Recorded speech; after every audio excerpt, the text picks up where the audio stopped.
20 de agosto de 1989, domingo por la noche en Beverly Hills, una zona exclusiva que solo unos pocos pueden permitirse. Una preciosa casa de 2 plantas con la fachada blanca y aspecto español, rodeada de una valla negra de hierro forjado con púas en la parte superior y una puerta electrónica con cerradura diseñada para mantener alejados a aquellos amigos de lo ajeno. Dentro se encuentra Kitty y José Menéndez, un matrimonio que disfruta en su salón de un domingo tranquilos. Sus 2 hijos, después de hacer deporte todo el día, se han ido a ver una película al cine. Están solos, con música de fondo de Michael Jackson, tomando helado y bayas, entre charlas y papeles en el sofá. El reloj marca las 22:00 cuando escuchan cómo se abre de forma violenta la puerta de la casa y fuertes golpes. El matrimonio, asustado y sorprendido, se levanta inmediatamente del sofá. Quieren saber quién o quiénes son los que han entrado en su casa y qué está sucediendo. De repente, las puertas del salón se abren y aparecen 2 tipos con un arma recorta cada uno. No hay tiempo de súplicas, no hay tiempo de preguntas. Los agresores comienzan a disparar hasta que se quedan sin balas y solo se escucha radiocassette con la música de Michael Jackson de fondo y un fuerte olor a pólvora que se mezcla con los cuerpos que se encuentran en el suelo. Sobre las 23:00, Lyle y Eric Menéndez, los hijos del matrimonio, regresan de ver la película Batman de Tim Burton. Cuando llegan a la entrada de casa, observan que la puerta está abierta y desde dentro le llega un fuerte olor a humo. Ambos hermanos creen que hay un incendio o que algo se ha quemado y con mucho cuidado entran dentro del domicilio en busca de sus padres. Cuando llegan al salón, se encuentran una escena dantesca, una pesadilla pero despiertos. Sus padres están en el suelo, en posiciones antinaturales y sin vida. Lo que están viendo era una auténtica carnicería. Lyle, el mayor de ambos hermanos, sube corriendo las escaleras, va a su habitación y llama al 911. Eran las 23:47 de la noche.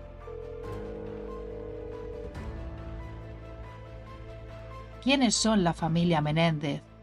¿Por qué han interrumpido así en su casa y han acabado con la vida de ambos progenitores? ¿Quiénes son los responsables de esta situación? Para ello, vamos a retroceder en el tiempo y vamos a conocer la historia de esta familia.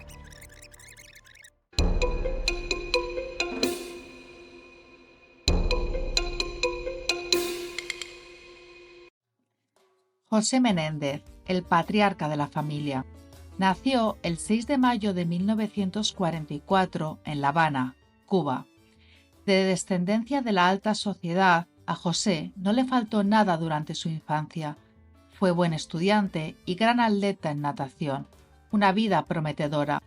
Pero en 1959 llegó al poder Fidel Castro y la situación económica en Cuba cambió por completo, lo que hizo que gran parte de su población de la alta y media sociedad emigrara a Estados Unidos.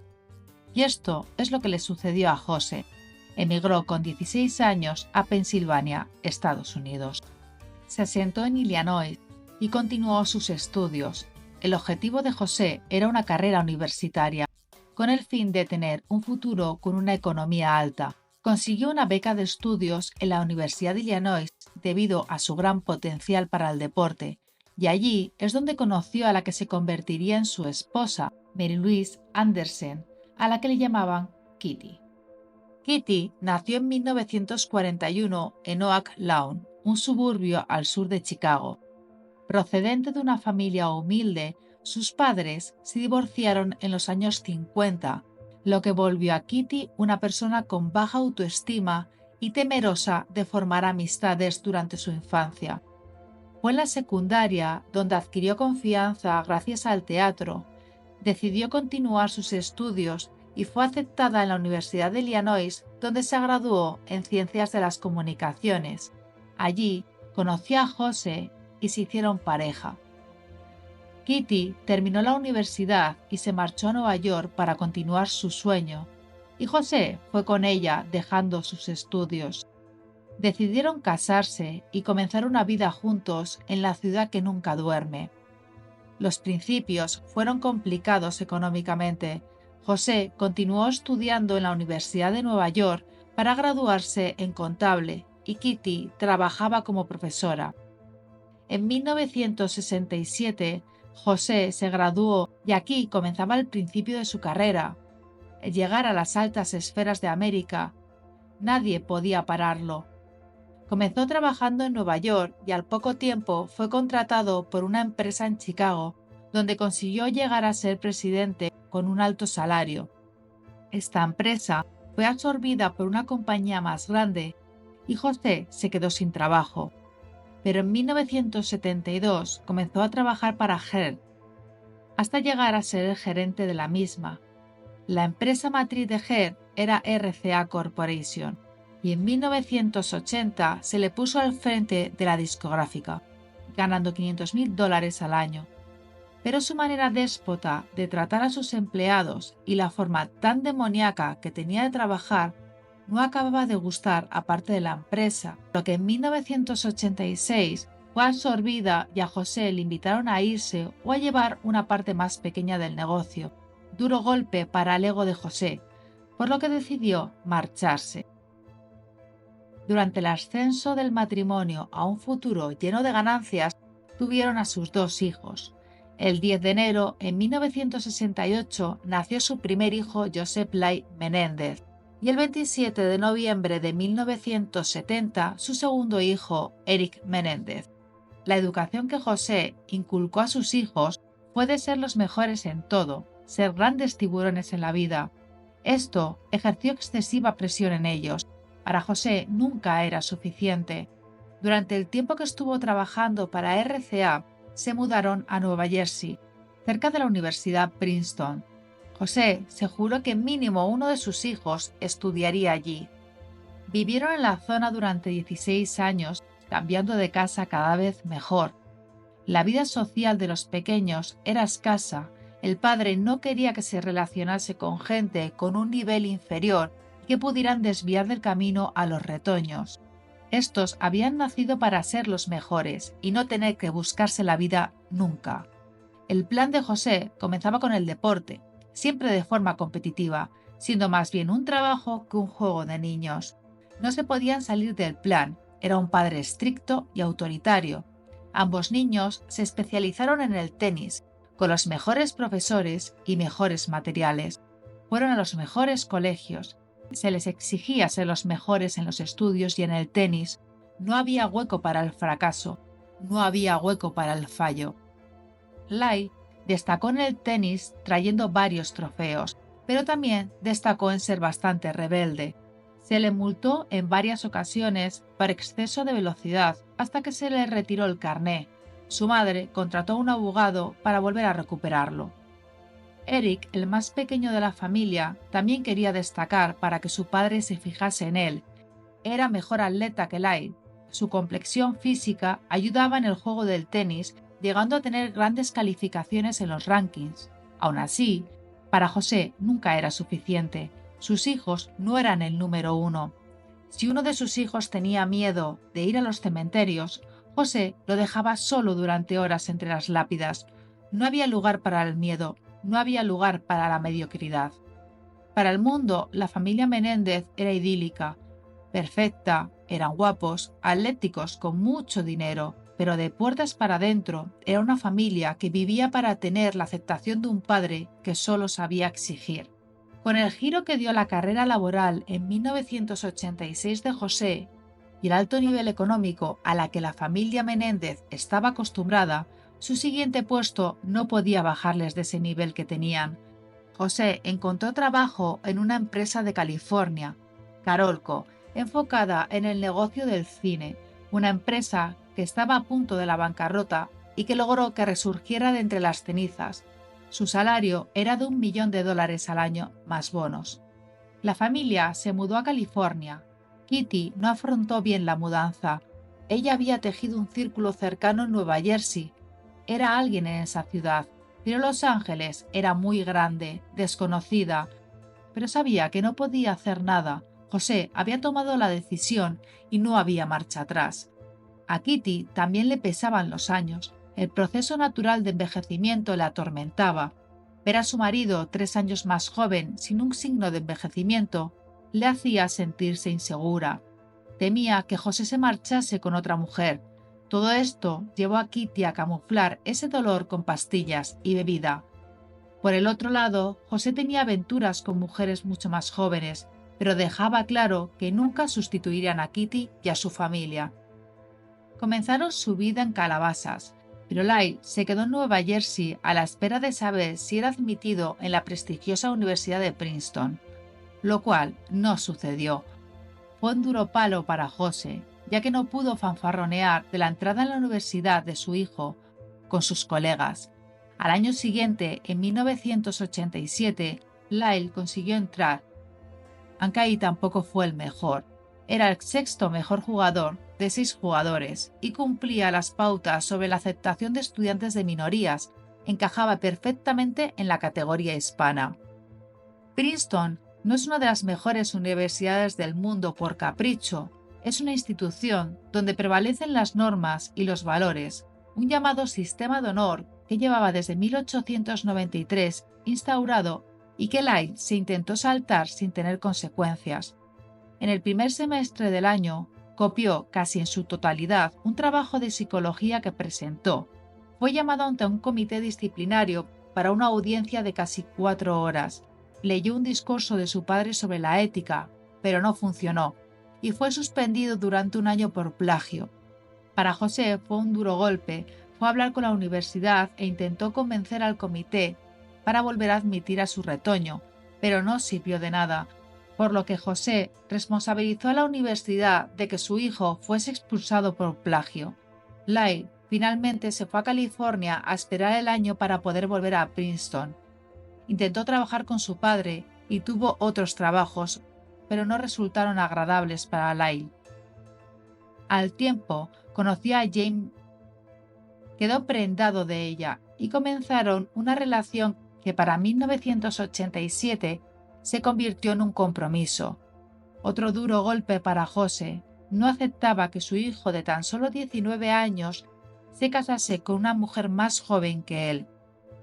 Jamie era un portento del tenis y durante el verano iba a jugar un circuito de verano de tenis europeo.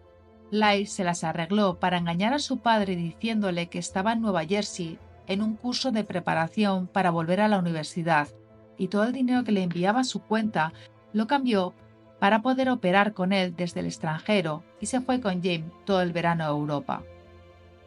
Mientras tanto, para Eric se abrió un nuevo mundo en Los Ángeles. Ya no tenía la sombra de su hermano encima de él y podía ser él abriéndose su camino. Disfrutó de los centros comerciales, playas y el dinero de su padre. Conoció gente y se hizo amigo de Craig Cinarelli, ambos de padres tiburones en sus trabajos de entretenimiento.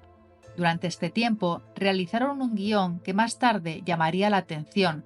Trataba sobre el hijo de unos padres adinerados que un día lee el testamento y observa que tras la muerte de sus progenitores, él iba a heredar la cantidad de 157 millones. El guión describe cómo desarrolla y lleva a cabo la idea de acabar con sus padres y heredar este testamento, además de cometer otros crímenes. Pero para Eric, su vida comenzó a ser monótona y buscaba diversión, por lo que un día su amigo Jed decidieron probar algo de acción. Decidieron realizar un robo al acecho. Mientras los propietarios duermen plácidamente, ambos amigos entran en las casas y roban todo lo que pueden. Esto les causó suficiente diversión, por lo que tuvieron todo el verano por delante para irrumpir en numerosas casas y hacerse acopio de joyas y dinero en metálico que usaban para evitar sermones de sus padres. En estos crímenes también participó en algunos Lyle. Fueron descubiertos y para José fue otro duro revés de sus hijos. De Lyle se podía esperar que lo defraudase, pero Eric no. Contrató a un abogado, pagó por los daños económicos y responsabilizó a Eric de todos los crímenes, ya que él era el menor de edad y así se podía evitar que Lyle fuese a la cárcel. Eric fue sentenciado a servicios comunitarios con las personas sin hogar y se emitió una orden para que ambos hermanos se sometieran a algún tipo de asesoramiento psicológico. Debido a los robos realizados por sus hijos, la convivencia con los vecinos en Calabasas se hizo muy complicada. José culpaba a la multitud de la situación y no a sus hijos, por lo que la familia Menéndez decidió mudarse a Beverly Hills. Se mudaron a una zona tranquila en octubre de 1988, en una mansión donde había vivido estrellas tales como Elton John y Prince. Algo que se enorgullecía a la familia. Durante este año, la vida familiar estuvo tranquila, pasaban tiempo juntos y realizaban de vez en cuando excursiones, hasta que llegó el 20 de agosto de 1989.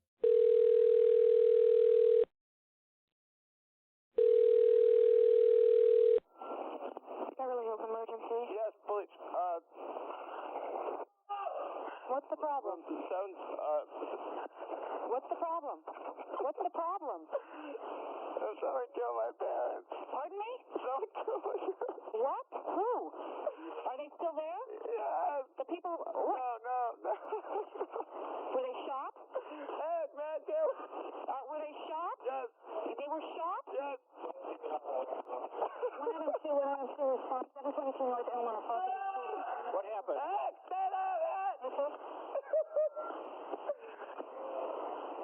I have a hysterical person on. We're trying to get things further. Other units responding. Is the person still there? What happened? We have units around. What happened? Who shot who? I don't hear anything. I just came home. You came home and found who shot? My mom and dad. You know if they're still in the house, the people that did the shooting. Get away from them. Okay, hang on. Let me talk to Eric. Who is the person that was shot? My mom and my dad. Your mom and dad? My mom and my dad. Okay, hold on a second. Okay, we're on our way over there with the ambulance. Okay, I gotta go. Okay.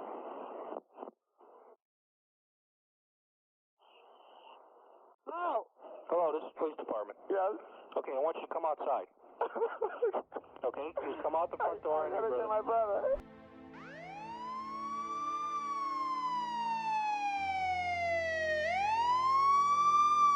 Cuando llega la policía al domicilio, se encuentra a Eric acurrucado en posición fetal en la acera y Lyle yendo a buscar a su hermano como les había indicado el agente de policía por teléfono.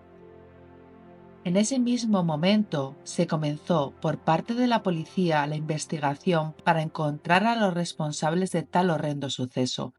La masacre que se encontraron en el salón no la habían visto nunca. Era una escena de auténtica brutalidad. Por supuesto, Lyle y Eric fueron interrogados. Estos contaron su noche. Habían ido al cine a ver una película de James Bond, Licencia para matar, pero al ver mucha gente cambiaron de opinión y fueron a ver Batman de Tim Burton. La policía le pidió las entradas, pero las habían tirado. Después del cine, acudieron al Auditorio Cívico de Santa Mónica para comer y llamaron por teléfono a un amigo que no localizaron para tomar unas cervezas en el Cheesecake Factory, un lugar de moda. Pero como Eric era menor de edad, decidieron ir a casa en busca de su carnet falso. Allí se encontraron la puerta de la casa abierta y sin alarma, con un fuerte olor a humo. Entraron de forma cautelosa y es en el salón donde se encontraron a sus padres sin vida. El comienzo de la investigación era caótico, una escena del crimen donde no había casquillos de balas ni armas y debido a la brutalidad con la que se había acabado con la vida del matrimonio, era imposible intuir cómo y por qué. Lo que sí sabían es que no había sido un robo, no faltaba nada en la casa, por lo que los criminales habían entrado con un objetivo fijo: acabar con la vida de José y Kitty. Las primeras hipótesis fueron en dirección a la mafia. El mundo ejecutivo por donde se movía José o el apellido hispano le dirigían a la policía hacia esa sospecha, aunque al tiempo la descartaron. La escena del crimen era totalmente amateur. Una vez descartada la mafia, narcotraficantes, sicarios o algún vínculo con la policía de Fidel Castro, los ojos de la policía se centraron en los hijos del matrimonio, en Lyle y Eric. Tenían que investigarlos sin que ellos se dieran cuenta de que eran los principales sospechosos. Mientras tanto, Lyle y Eric tenían que realizar el funeral de sus padres. El 25 de agosto se llevó a cabo un conmemorativo en la sede del Sindicato de Directores de Estados Unidos, un lugar para brindar homenaje a José. Sus hijos pronunciaron palabras cariñosas hacia ambos progenitores, entre lágrimas y conmoción. El 28 de agosto, la ceremonia continuó en Princeton, en la misma línea que la anterior, con unos hijos derrotados por la situación e idealizando a unos padres que en vida nunca hubieran hecho. Un padre autoritario y déspota y una madre totalmente ausente, sumisa al poder del marido. La investigación continuaba avanzando y el cerco se iba cerrando alrededor de los hijos. Por el contrario, ellos cada vez estaban más seguros de que la policía los había descartado, que los veían como unos pobres niños que acababan de perder a sus padres de una forma horrenda. Por otro lado, la familia Menéndez y los socios comerciales pusieron una recompensa de $25,000 por quien diese información que condujera a los autores del crimen. Eric y Lyle continuaban con su actuación, que ante sus ojos era perfecta. Mostraban una personalidad totalmente renovada, eran amables, hablaban de Cuba e incluso en español, veneraban a sus padres, se veían a ellos mismos llegando a un alto cargo político, incluso llegando a presidente de Estados Unidos o senador. Ahora querían seguir los pasos de José. Lyle quería mantener el liderazgo de su padre y Eric quería luchar por el sueño de ser el mejor tenista. A ambos jóvenes el fallecimiento les había cambiado la vida, más bien su economía. Habían recibido por una cancelación inmediata de una póliza de seguros $650,000. En el testamento escrito en 1980 eran herederos de $14 millones, donde estaban incluidas las casas de Beverly Hills y Calabasas, que pretendían vender. También acciones de Life y una póliza de seguros que la empresa contrató para la familia de José. La intención de Lyle y Eric era la de dar una imagen de responsables. No quería que se les viese malgastando el dinero de la herencia de un hombre que había luchado por un futuro prometedor, aunque para los investigadores cada vez era más claro que ambos tenían 14 millones de buenas razones para acabar con sus padres, y más pruebas que apuntaban hacia ellos, como la desaparición de un testamento que se encontraba en un ordenador y que Lyle se había encargado de hablar con un experto para saber cómo se borraba el archivo de forma permanente, el cual borró y no se pudo recuperar. Eric tomó la decisión de no continuar sus estudios y no ir a la universidad, y Lyle, después de un semestre en Princeton, comportándose como un niño rico, saltándose las normas constantemente, dejó la universidad. Comenzaron a vivir en hoteles de lujo, no querían volver a la casa de Beverly Hills y querían venderla lo antes posible. Después alquilaron apartamentos de lujo, malgastando el dinero. Comentaban que los cambios de residencia constante eran para que la mafia no les hiciera lo mismo que a sus padres, llegando a contratar guardaespaldas. Actuaban de forma extraña y a los investigadores no se les escapaba este comportamiento. Lyle invirtió en un local de comida rápida que vendía alitas de pollo a los estudiantes, con un préstamo de $300,000 que el banco le facilitó hasta tener la herencia. Comentó que era la ilusión de su madre que él tuviera un local de pollo rápido. El comercio estaba a unos metros del cementerio donde habían enterrado a sus padres. Lyle comenzó de forma sorprendente a responsabilizarse de sus negocios. Tenía proyectos de franquicias. Eric, después de sufrir una estafa de $40.000, decidió que su futuro se encontraba en el tenis. Contrató a un entrenador personal que costaba $50.000 al año y comenzó a perfeccionar su juego, aunque no lo consiguió. A final de año, los hijos del matrimonio habían gastado $1.000.000. Para la policía era más que clara su culpabilidad, pero no tenían nada que pudiera culparlos. Cuando Eric fue arrestado por los robos que realizaron en Calabasas, el juez obligó a ambos hermanos a ir al psicólogo y Ociel fue el psicólogo de Eric. El joven, pese a la relación terapeuta-paciente, tenía una gran confianza en él y un día 31 de agosto de 1989 a las 4 de la tarde llamó a Ociel. Quería hablar con él y no quería que fuese en la consulta, tenía que ser al aire libre. El terapeuta, intrigado por el nerviosismo del joven, accedió. Eric le contó su tristeza, el conjunto de emociones que le hacían estar deprimido y los pensamientos en acabar con su propia vida que le pasaban por la cabeza. Estaba obsesionado con la imagen de sus padres en el salón, algo que el terapeuta vio totalmente normal, después de la situación traumática que había vivido. Lo que no vio venir Ociel fue la declaración que continuó: «Matamos a nuestros padres».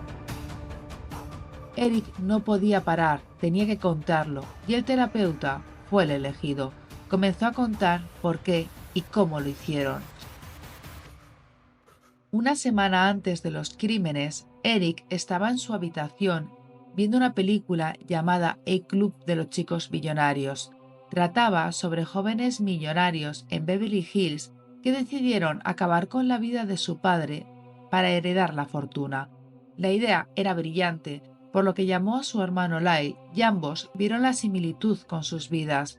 Había que hacer lo mismo. Su padre iba a desheredarlos y había que actuar de forma rápida. Como daño colateral estaba su madre, Kitty. Había que acabar con ella igualmente, y para no sentirse tan culpables pensaron que la estaban liberando de una vida totalmente infeliz. Durante el relato, Ociel sugirió que llamasen a Lyle, el cual entró en cólera cuando llegó al despacho y descubrió que su hermano estaba contando toda la verdad. Eric continuó con el relato. Las escopetas las habían comprado en San Diego.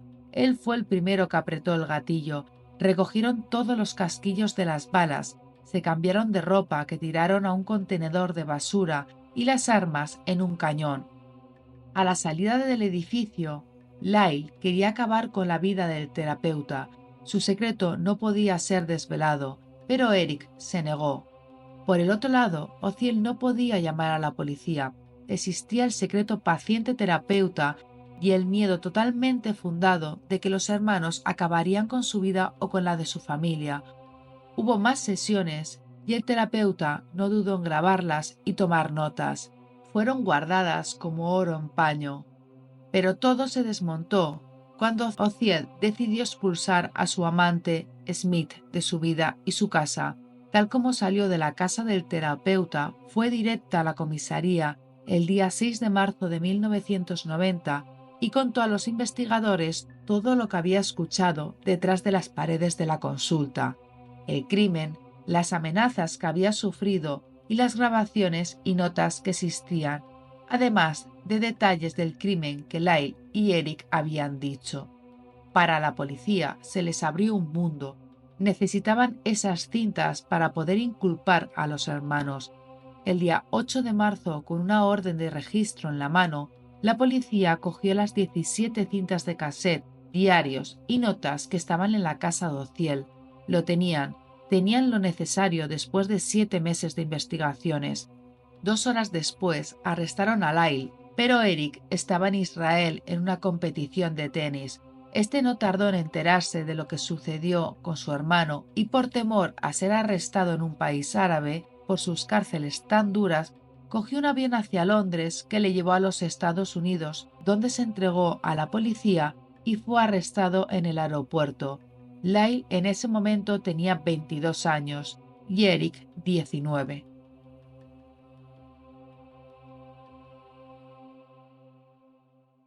Tras 2 semanas en prisión, comenzó el juicio en 1993.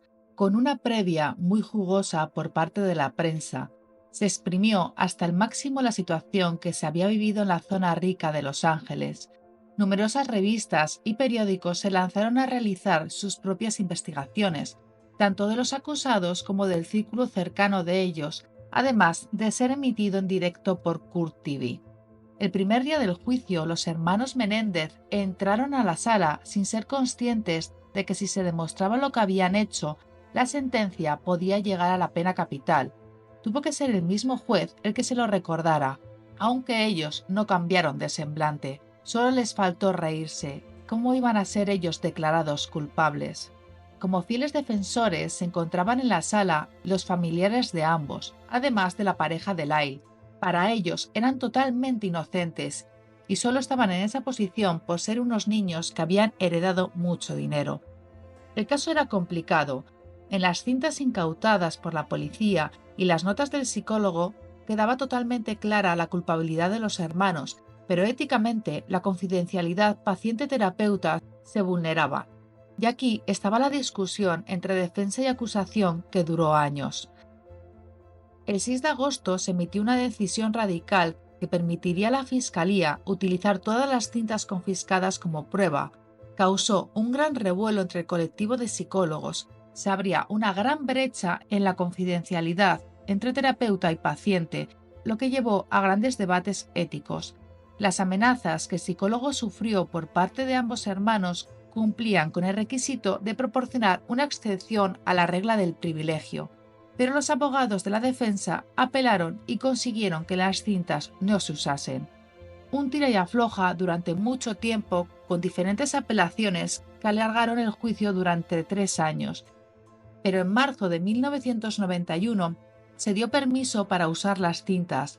De las 17, solo 4 se usaron y de esas 4, 3 eran notas verbales del psicólogo de las sesiones del 31 de octubre, el 2 de noviembre y el 28 de noviembre de 1989. La cinta que faltaba era una conversación entre los hermanos y el terapeuta el 11 de diciembre del mismo año.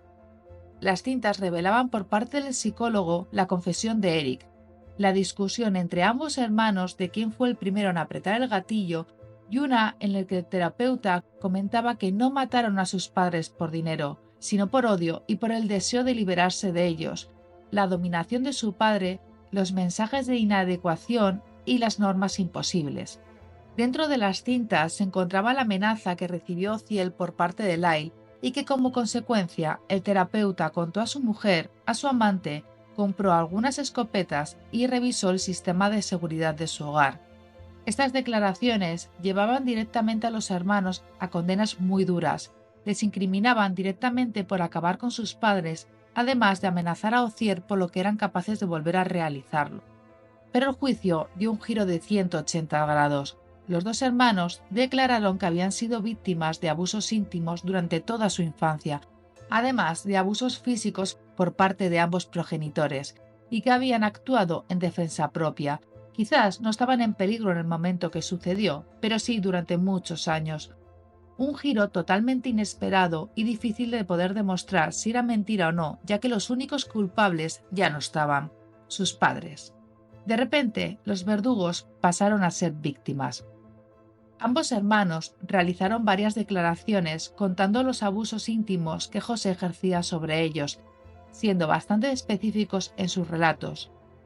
A medida que avanzaba el juicio, la figura de Kitty fue tornándose de la mujer sometida y sumisa por un marido maltratador y autoritario a una figura que compartía los mismos gustos de su pareja y además de ser conocedora de lo que sucedía, también participaba en esos abusos.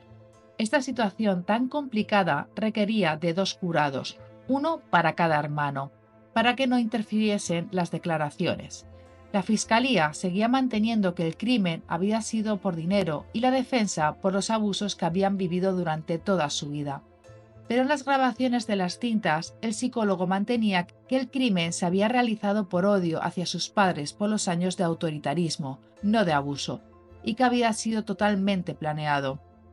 A la semana se realizó el juicio y ambos jurados se declararon incapaces de determinar la inocencia o culpabilidad, por lo que el juicio se dio como nulo. había que volver a realizar el juicio. Fue en 1996, bajo un estricto secretismo, ya que no podían permitirse el sensacionalismo que se produjo en el anterior. En el juicio se evidenció los maltratos psicológicos que José había ejercido sobre su mujer, lo estricto que era hacia sus hijos con el nivel de perfeccionismo, pero no se pudo demostrar los abusos íntimos ni por parte de José ni de Kitty, y que el día del crimen ambos hermanos estuvieran en peligro de perder sus vidas por parte de los padres, para que éstos se defendieran con armas y acabaran con sus vidas, por lo que el jurado los declaró culpables por el asesinato de sus padres con premeditación y fueron sentenciados a cadena perpetua. El 10 de septiembre de 1996, cada hermano fue enviado a diferentes cárceles como presos de máxima seguridad. En 2018 se volvieron a encontrar los hermanos. Durante la estancia en prisión se casaron. Lai se casó 2 veces y su último matrimonio continúa hoy en día, al igual que el de Eric.